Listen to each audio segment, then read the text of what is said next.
আজকের আমাদের এই জুমার বিষয়বস্তু হলো 28 নম্বর আয়াতের আলোকে জিকিরের ফজিলত। জিকিরের ফজিলত কি এবং জিকির করলে লাভ কি এবং অলি হলে অলিদের ফজিলত কি। অলি বলতে আমরা কাকে বুঝি, আমরা সে সম্পর্কে আজকে জুমাতে জানবো ইনশাআল্লাহ। আল্লাহ রাব্বুল আলামিন বলেছেন আল্লাযীনা আমানু, যারা ঈমান আনবে, ঈমান আনয়ন করেছে, ঈমান আনবে। এক নাম্বার কাজ হেদায়েত প্রাপ্ত হওয়ার জন্য। দুই নাম্বার যে কাজটি আমাদের করতে হবে, ওয়া তাতমাইন্নু কুলুবুহুম বিযিকরিল্লাহ, আল্লাহকে স্মরণ করে আমাদের অন্তরকে প্রশান্ত করতে হবে। আল্লাহ পাক রব্বুল আলামিন কুরআন কারীমে একাধিক আয়াতে তিনি জিকিরের কথা বলেছেন। সূরাতুল বাকারার মধ্যে আল্লাহ বলেন, 2 নম্বর পারা 2 নম্বর পৃষ্ঠার মধ্যে আল্লাহ বলেন, ফাযকুরুনি আযকুরকুম ওয়াশকুরুলি ওয়ালা তাকফুরুন। ফাযকুরুনি আযকুরকুম, আল্লাহ বলেন বান্দা তুমি আমাদের স্মরণ করো, তুমি আমারে ডাকো, আমি আল্লাহ তোমার ডাকে সাড়া দিব। ভিন্ন আরেকটি অর্থ আছে, তুমি আমাকে স্মরণ করো, আমি আল্লাহ তোমাকে স্মরণ আযকুরকুম, তোমাদেরকে আমি আল্লাহ স্মরণ করবো। এই জায়গাটা ভালো করে বুঝেন। আল্লাহকে আমাদেরকে স্মরণ করার জন্য বললেন, আল্লাহ আমাদেরকে স্মরণ করবেন। বিষয়টা কি? বিষয়টা হলো এমন, আপনি যখন কোনো বিপদে পড়েছেন, কোনো মুসিবতে পড়েছেন, আপনি 2 রাকাত সালাত পড়েন, 2 রাকাত নামাজ পড়েন, নামাজ পড়ে আপনি আল্লাহকে স্মরণ করেন। আল্লাহকে যখন স্মরণ করবেন, আল্লাহ আপনাকে স্মরণ করবেন মানে হলো যে জিনিসটার জন্য আপনি আল্লাহকে ডাকলেন, আল্লাহকে ডেকেছেন, আল্লাহ ওই জিনিসটা আপনার জন্য সলভ করে দিবেন।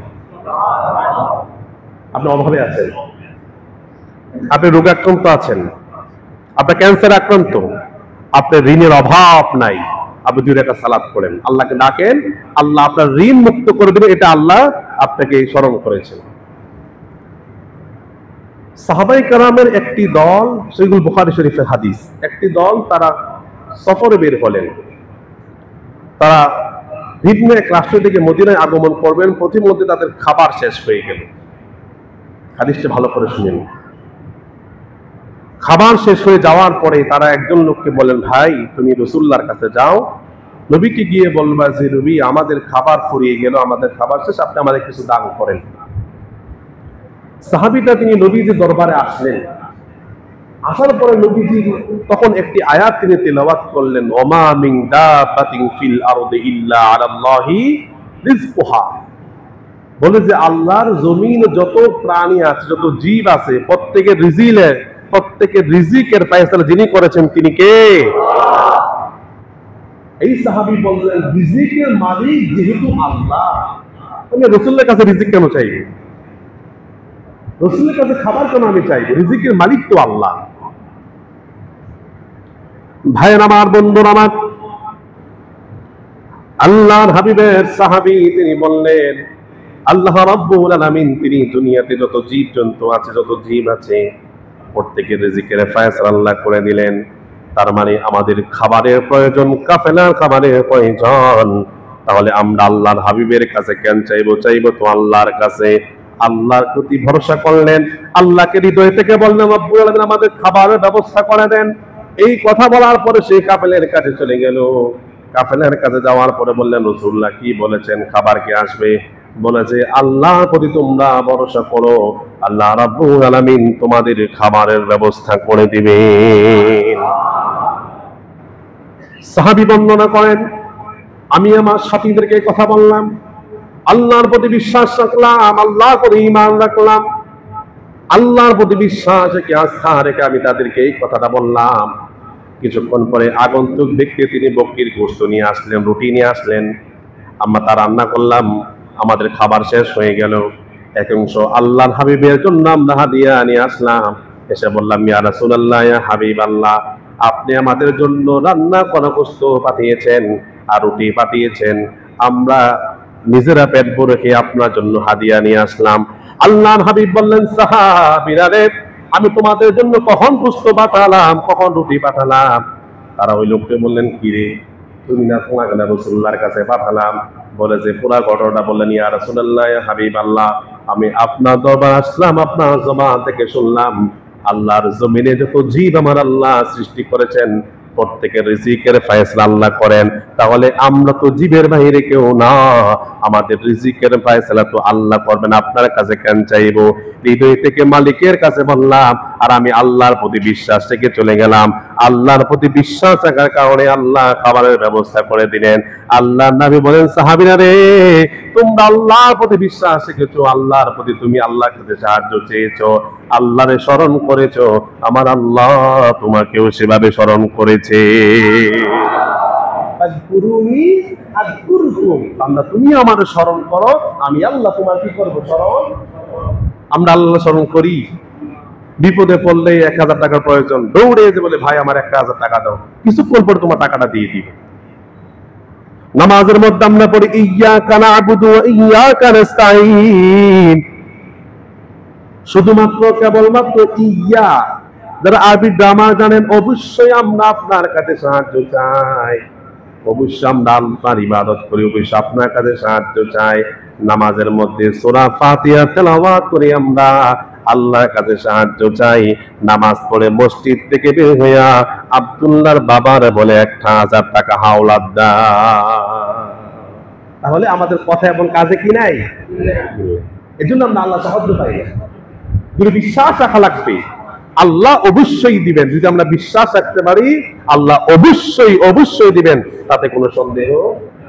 তাহলে ভাইয়ের আমার, জিকিরের ফজিলত সম্পর্কে 1 নম্বর আয়াত বলেছিলাম, আল্লাহ বলেন ফাযকুরুনি আযকুরকুম, তোমরা আমাকে স্মরণ করো, আমি আল্লাহ তোমাদেরকে স্মরণ করব।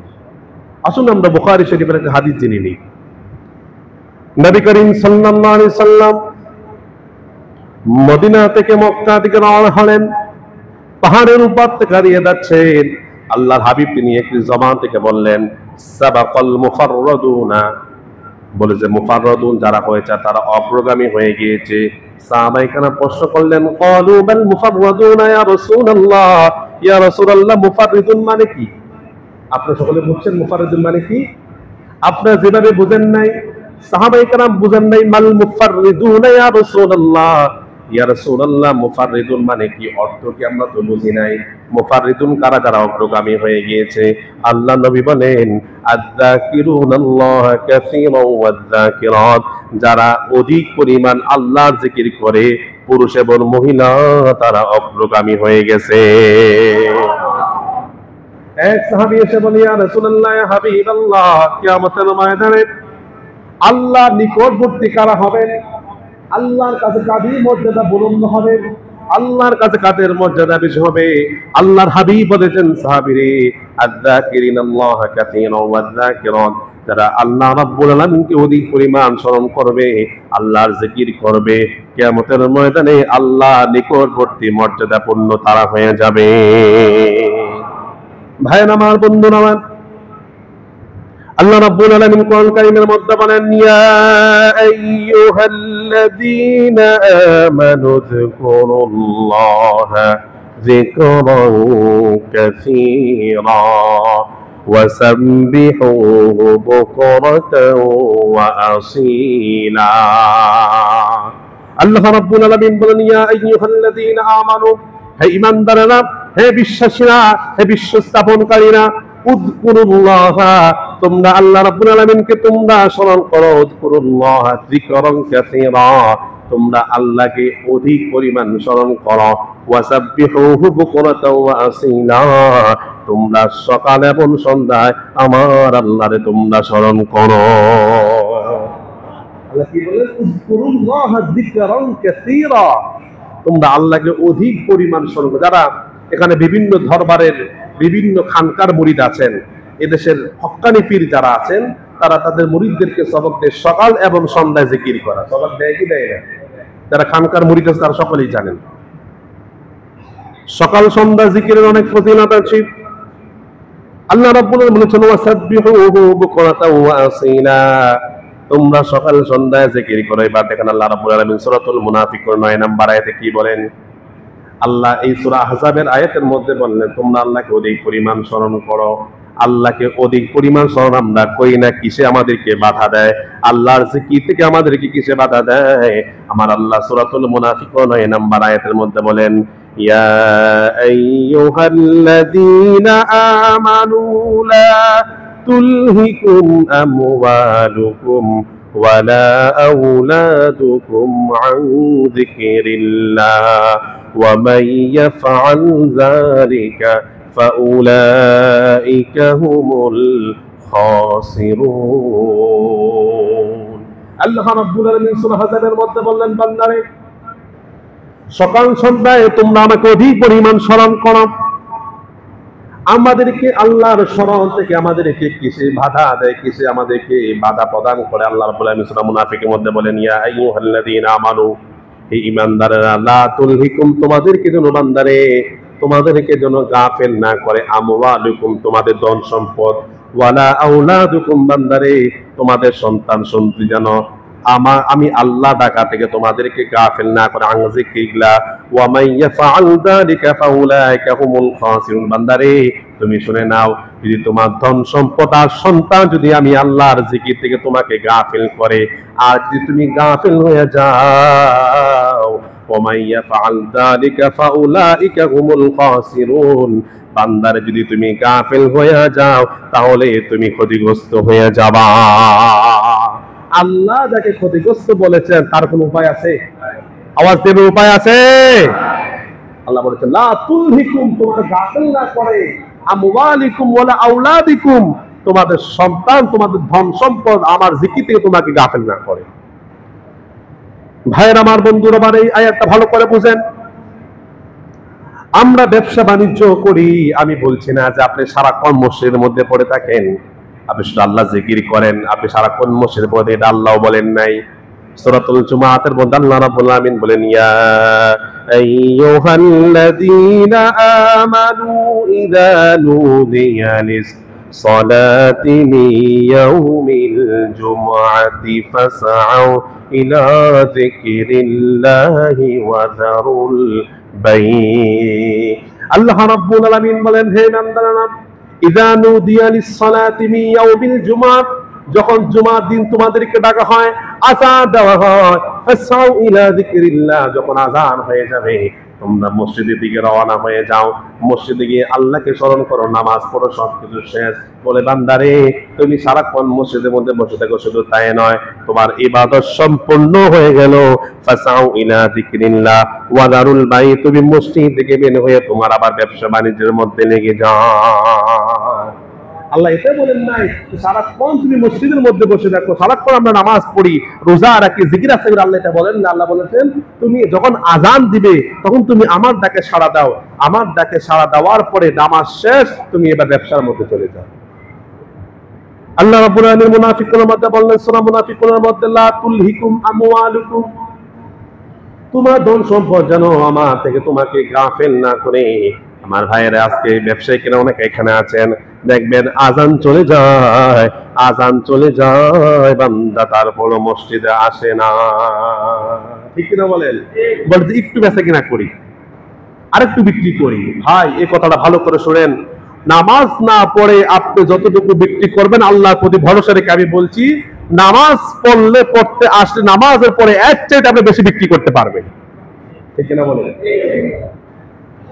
এজন্য আল্লাহ রাব্বুল আলামিন বলেন, লা তুলহিকুম, তোমাদের ধন সম্পদ সন্তান যেন আমার জিকির দিকে গাফেল না করে। ফেরেশতারা বলেন, আল্লাহ রাব্বুল আলামিন আপনার খলিলুল্লাহ ইব্রাহিম আলাইহিস সালাতু ওয়াস সালামকে অনেক সম্পদ দিলেন। ভাইয়ের আমার, এক জুমাতে বলেছিলাম, সম্পদ দিয়েও আল্লাহ পরীক্ষা করেন, সম্পদ না দিয়েও আমার আল্লাহ পরীক্ষা করে। ঠিক কিনা বলেন? ফেরেশতারা বললেন, আল্লাহ রাব্বুল আলামিন আপনার খলিলুল্লাহ ইব্রাহিম নবী অনেক সম্পদের মালিক হয়ে গেল, কিন্তু আপনার মনে হয় ভুলে গেল। আল্লাহ রাব্বুল আলামিন বললেন, ফেরেশতারা রে, যাও তোমরা আমার ইব্রাহিম নবীকে তোমরা একটু পরীক্ষা করো। বলছে, কি পরীক্ষা করবো? তার কাছে যাও। ইব্রাহিম নবী তিনি মেষ চড়াচ্ছেন। আর একটা হাদিস বলে করে শুনেন, আল্লাহ নবী বলেন, বাসাল্লাহু নাবিয়ান ইল্লা বিল গনাম, বলে যে এমন কোন নবী আল্লাহ প্রেরণ করেন নাই যে নবী না তারা মেষ চড়ান নাই। মেষ নবীদেরকে যে আল্লাহ কেন চালালেন? মানে কোনো উম্মত একটি কথা শুনবে, আরেকটি কথা শুনবে না, একটু রাগ হতে পারে। দেখবেন যখন ছাগল চড়াবেন, একটা ছাগল এইদিকে দৌড় দেয়, আর একটা ওইদিকে দৌড় দেয়। অর্থাৎ নবীদেরকে ধৈর্য ধারণ শিক্ষার জন্য আল্লাহ তাদেরকে ম্যাচ চালানোর দায়িত্বটা দিলেন। বাসাল্লাহু নাবিয়ান ইল্লা বিল গনাম। আমার ভাইরা, ইব্রাহিম নবী তিনি ম্যাচ চালাচ্ছেন, এমন সময় একজন ব্যক্তি এসে বলেন আল্লাহু আকবার, আল্লাহু কাবীরান, আল্লাহু কারীম। যখন এই কথা বললেন ইব্রাহিম নবী ডাক দিয়ে বলেন, কে আমার রবের নাম নিয়েছো? বলে যে আমি নিয়েছি। বলে যে আরেকবার নাও। বলে যে ইব্রাহিম, আরেকবার যদি তোমার রবের নাম নেই তুমি আমারে কি দেবা?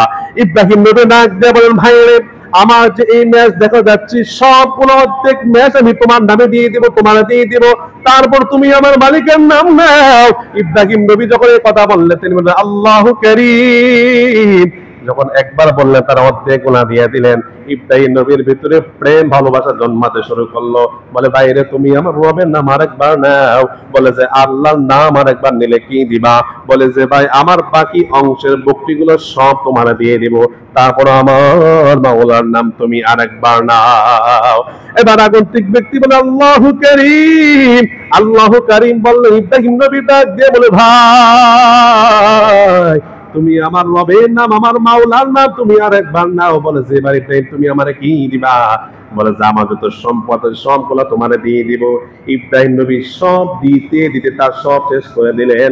তারপরে বলে ভাই, তুমি আমার মাওলার নাম আরেকবার নাও। ডাক দেব ইব্রাহিম, তোমার সব ধন সম্পদ তুমি আমারে দিয়ে দিলা, তোমার তার অবশিষ্ট কিছু নাই। ইব্রাহিম নবী ডাক দিয়ে বলে ভাই রে, তোমার এতগুলা ম্যাচ চড়ানোর জন্য একজন রাখাল প্রয়োজন, তুমি আমার মালিকের নাম আরেকবার নাও।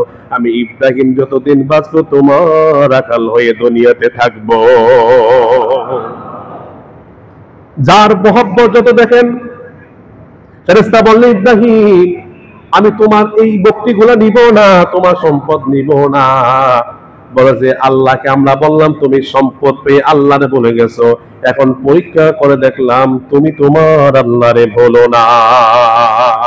আর আমরা সাময়িক একটু ধন সম্পদের মালিক হয়ে কই গেল ফজর, কই গেল জোহর, কই গেল আসর, কই গেল মাগরিব, কই গেল এশা, রাত 12টা পর্যন্ত দোকান চালায়। যে আল্লাহ আপনার রিজিক দিলেন ওই আল্লাহর ইবাদত না করে আপনি ঘুমায়া থাকেন। এরকম আছে না? লা তুলহিকুম আমওয়ালুকুম ওয়ালা আওলাদুকুম আন যিকরিল্লাহ। আল্লাহর জিকির থেকে তো ধন সম্পদ আমাদেরকে গাফেল না করে। ভাইয়ের আমার, বন্ধুরা আমার, এতক্ষণ পর্যন্ত আমরা জিকির সম্পর্কে জানলাম। জিকির করলে কি লাভ, জিকির আমাদেরকে করা লাগবে, জিকিরের গুরুত্ব জানলাম। আসুন জিকিরের ফজিলত কি, জিকিরের কি ফজিলত রয়েছে। আমার ভাইয়ের আমার বন্ধুরা, আল্লাহ রাব্বুল আলামিন সূরা আহজাবের 35 নম্বর আয়াতে বলেন, কোরআন কারীমের 33 নম্বর সূরা, সূরা আহজাবের 35 নম্বর আয়াতে আমার আল্লাহ রাব্বুল আলামিন যারা জিকির করে তাদের কি পুরস্কার দান করেন। আল্লাহ বলেন والذاكرين الله كثيرا والذاكرات أعد الله لهم مغفرة وأجرا عظيما। আল্লাহ বলেছেন যে পুরুষ মহিলা আমাকে অধিক হারে স্মরণ করবে, জিকির করবে, আ'আদ্দাল্লাহু লাহুম মাগফিরা, আমি আল্লাহ তার গুনাহগুলো মাফ করে দিব এবং তাকে অধিক পরিমাণ মহৎ একটা বড় একটি উপকার আমি আল্লাহ তাকে দান করব। আর আস্তাগফিরুল্লাহ, সুবহানাল্লাহ। আসুন এবার 2 নম্বর, আমাদের 28 নম্বর আয়াতের দ্বিতীয় পাঠ আমরা বলছি, জিকির করলে ফজিলত কি। আল্লাহ রাব্বুল আলামিন বলেছেন, আলা বিযিকরিল্লাহি তাতমাইন্নুল কুলুব। আল্লাহ বলে, বান্দারে, হেদায়েত পাওয়ার জন্য তোমাদেরকে 2টি কাজ করা লাগবে। 1 নাম্বার তোমাদেরকে ঈমান আনা লাগবে, 2 নাম্বার আল্লাহ জিকির করতে হবে। বান্দা এবার তুমি শুনে নাও, আল্লাহ তুমি জেনে দেখো, বিযিকরিল্লাহি তাতমাইন্নুল কুলুব, যারা জিকির করে তাদের অন্তরটাকে আমার আল্লাহ প্রশান্তিত করে দেন। আমি বলি, হুজুর আমার নামাজ পড়তে মন চায় না, হুজুর আমার ভালো কাজ করতে মন চায় না, হুজুর আমার শুধু খারাপ কাজ করতে মন চায়, আজান দিলে মসজিদে আসতে মনে চায় না। আমি বলি একটাই মাত্র কারণ হলো আপনি মাওলার জিকির থেকে দূরে চলে গেছেন। সাহাবায়ে কেরামকে আল্লাহর হাবিব প্রশ্ন করলেন, সাহাবীরা রে, লোহাতে যেমন পানি রাখলে লোহা জংকার লেগে যায়, মরিচিকা পড়ে যায়, লোহাকে তোমরা কিভাবে পরিষ্কার? বলে যে ইয়া রাসূলুল্লাহ, আমরা বিভিন্ন উপাদানে আমরা লোহাকে পরিষ্কার করি। আল্লাহর নবী বলেন, সাহাবীরা রে, ঠিক সেভাবে মানুষের অন্তরে একটা কলব আছে। বলে যে এই কলব না মরিচিকা ধরে যায়। বলে যে কি ধরে যায়? বলে যে মানুষ যখন গুনাহ করে, মানুষ সৃষ্টির পরে তার কলবটা আল্লাহ পরিষ্কার রাখেন।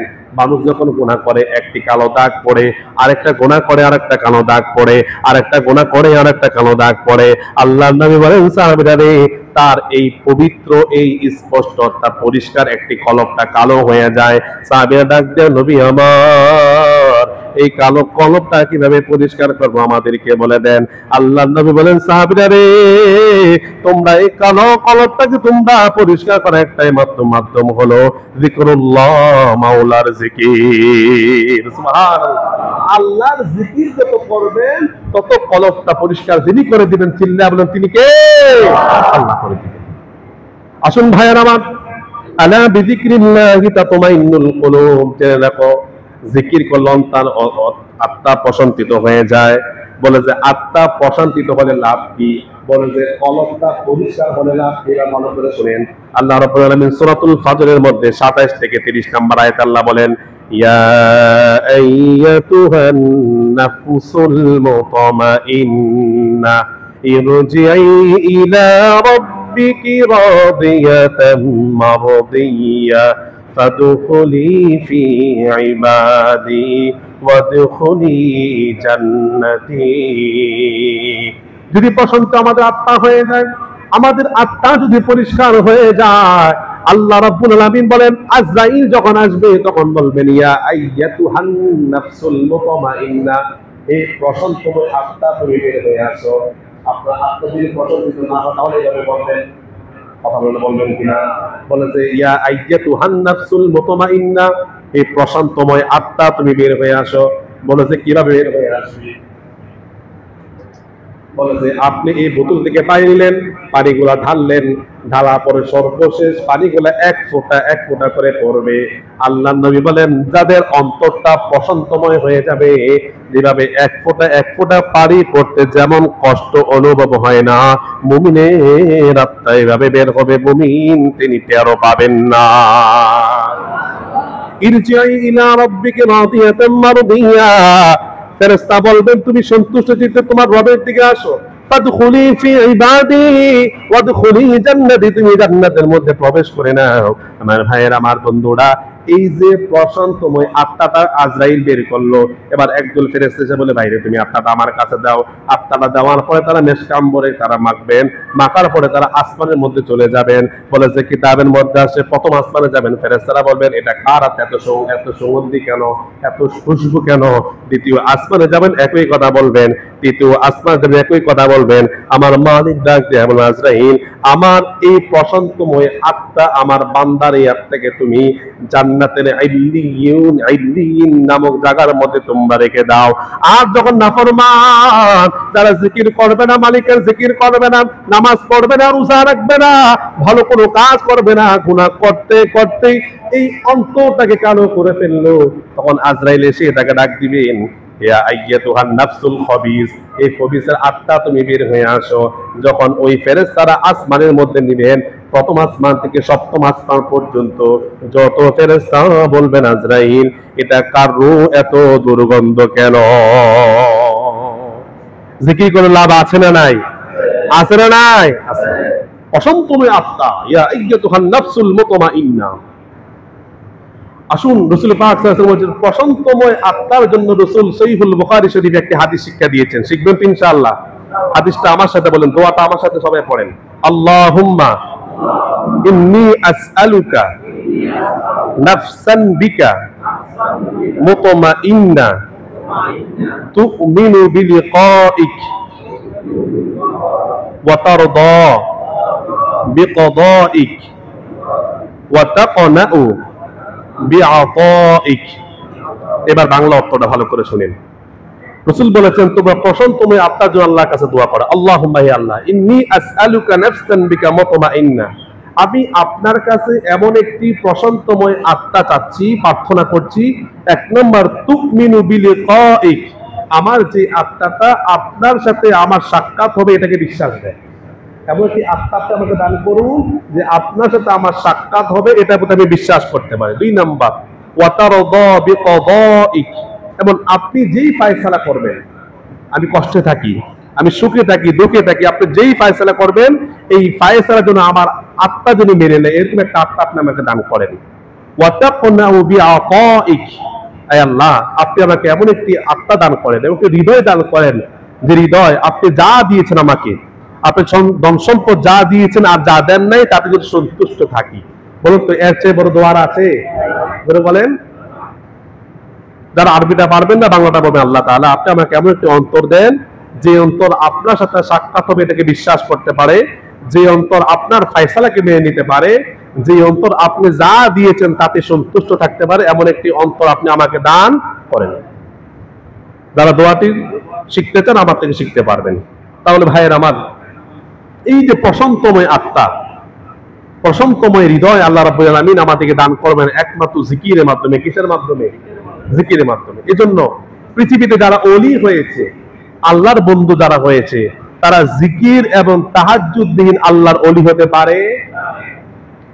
আসুন প্রশান্তময় হৃদয় যাদের হয়ে যারা আল্লাহর ওলি হয়ে যাবে। বলতে কেমন ওলি হবে? ওলি মানে কি? আসুন আমরা ওলি সম্পর্কে একটু জানি।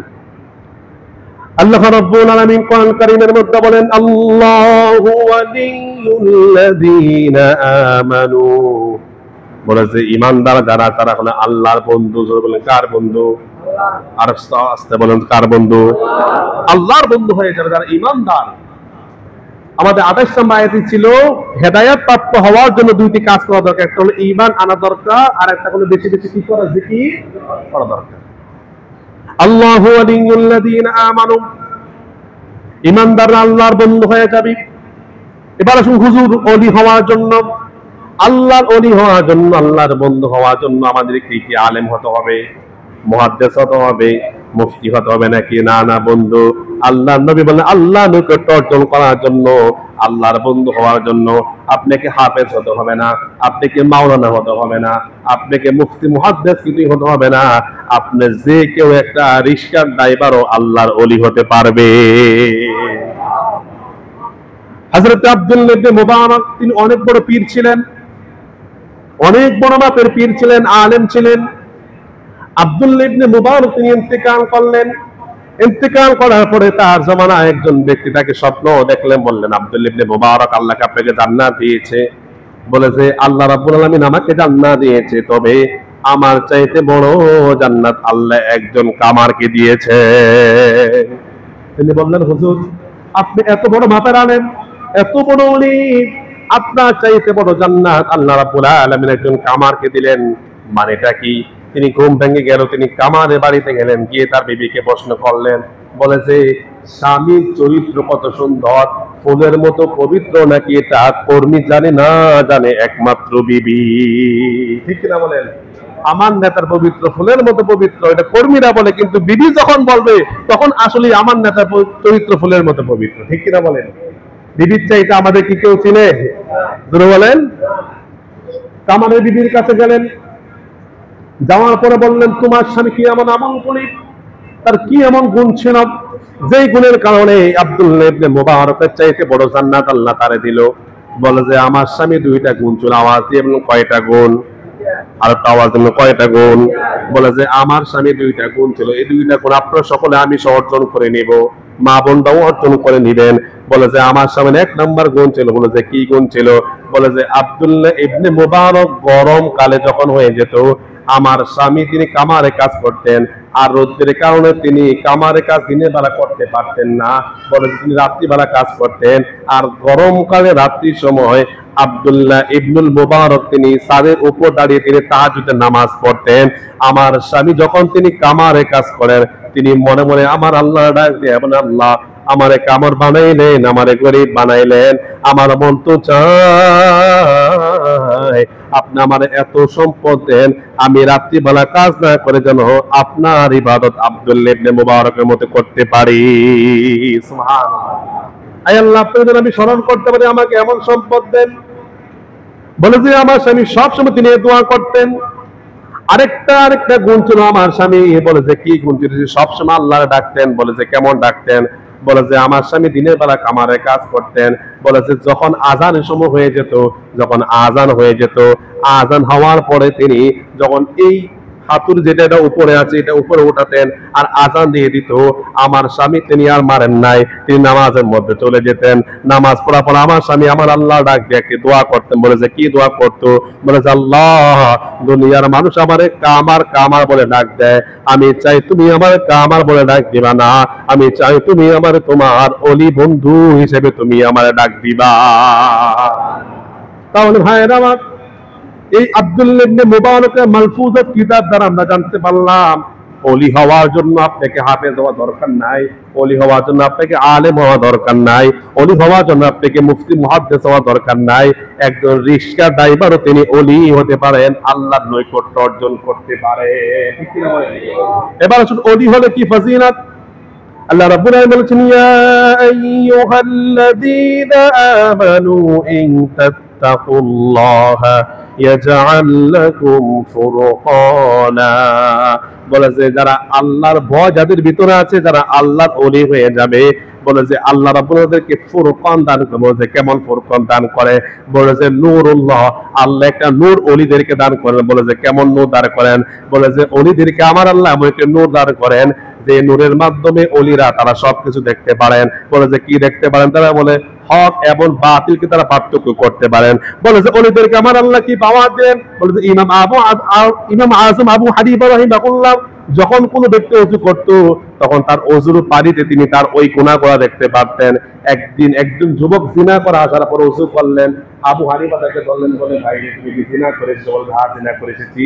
বলে যে এতটুকু আল্লাহর ইবাদত করেছেন, আল্লাহ নৈকট্য অর্জন করেছেন যে আবু হানিফা তিনি পানির মধ্যে মানুষের গুনাহ তিনি দেখতে পেতেন। সুবহানাল্লাহ। আমাদের দেশে ওলিদেরকে মানুষ দেখতে পারেন, এরকম আছে না নাই? ওলি আল্লাহর বন্ধু। আল্লাহ পাক রব্বুল আলামিন দুই শ্রেণী মানুষের সাথে তিনি যুদ্ধ ঘোষণা করেছেন। জোরে বলুন কয় শ্রেণী মানুষ? এটা বলে শেষ করে দিচ্ছি। এক শ্রেণী কথা আল্লাহ কোরআনে বলেছেন, আরেক শ্রেণী কথা রাসূল হাদিসে কুদসি বুখারীর মধ্যে বলেছেন। তো কোরআনের মধ্যে কি বলেছেন? আল্লাহ বলেছেন যারা সুদ খায়, যারা সুদে লেনদেন করে, আমি আল্লাহ তাদের সাথে যুদ্ধ ঘোষণা করলাম। নাউযুবিল্লাহ। আস্তে বলেন। 2 নম্বর সহিহুল বুখারীর হাদিসে কুদসির মধ্যে আল্লাহ রাব্বুল আলামিন বলেছেন, মান আদালি ওয়ালিয়ান ফাকাদ আযানতুহু বিল হারবি। যারা আমার ওলিদের সাথে দুশমনি করবে, আমি আল্লাহ তাদের সাথে যুদ্ধ ঘোষণা করলাম। সুবহানাল্লাহ। নাউযুবিল্লাহ বলবেন না? ভাইয়ের আমার, আল্লাহ ঘোষণা করবেন। ওলি বলতে কোন ওলি? যে ওলি মানে পরনে কোনো কাপড় থাকে না, বিষয়টা এরকম? ধরে বলেন, ওলি বলতে হক্কানি পীর হতে হবে, যিনি রাসূলের সুন্নাহ মানেন, ইসলাম যেভাবে বলে সেভাবে তার জীবনকে পরিচালনা করেন, কোন শিরিক বেদাত তার দরবারে কিছু নেই, তিনি হলেন হক্কানি পীর। ঠিক কিনা বলেন আমার ভাইয়েরা, আমার বন্ধুরা? তাহলে আজকের এই সূরাতুর রা'দের 28 নম্বর আয়াতের আলোকে আমরা জানতে পারলাম জিকির করলে আল্লাহ অন্তরটাকে প্রশান্তময় করে দেন। আর অন্তর যদি প্রশান্ত হয়ে যায়, অন্তর কলব যদি পরিষ্কার হয়ে যায়, তাহলে আজরাইল আমাদের রূহটাকে সুন্দরভাবে তিনি কবজ করবেন এবং আমাদের রূহটাকে যত আসমানে যাবেন তত সুগন্ধি বের হয়ে যাবে। সুবহানাল্লাহ। তাহলে আজকের এই আলোচনা থেকে আমরা শিখতে পেলাম জিকির করা দরকার আছে না নাই? আছে না নাই? এজন্য আল্লাহর ওলিরা তারা সবক দেন, বলে যে তোমরা পারলে 4-5টা জিকির তোমরা বেশি বেশি করো। বলতে কি করো? সকালবেলা তোমরা সুবহানাল্লাহ 100 বার, আলহামদুলিল্লাহ 100 বার, আল্লাহু আকবার 100 বার, লা ইলাহা ইল্লাল্লাহ 100 বার, আবার আস্তাগফিরুল্লাহ তোমরা 100 বার পাঠ করো। এজন্য আল্লাহর ওলিরা বলেন, আমার মা বোনরা যারা শুনছেন, বলে যে তুমি রান্না করছো মা, তুমি মাওলার জিকির করো, আল্লাহর জিকির করো। এই খাবার যে সন্তান খাবে, এই সন্তান কখনো বাবা মার অবাধ্য সন্তান হবে। যে কথাগুলো বললাম, আল্লাহ রাব্বুল আলামিন আমি সহ আমাদের সকলকে বেশি বেশি আল্লাহর জিকির করার তৌফিক দান করে পড়ি আল্লাহুম্মা আমিন। ওয়া মা আলাইনা ইল্লাল বালাগ। আসসালামু আলাইকুম ওয়া রাহমাতুল্লাহ।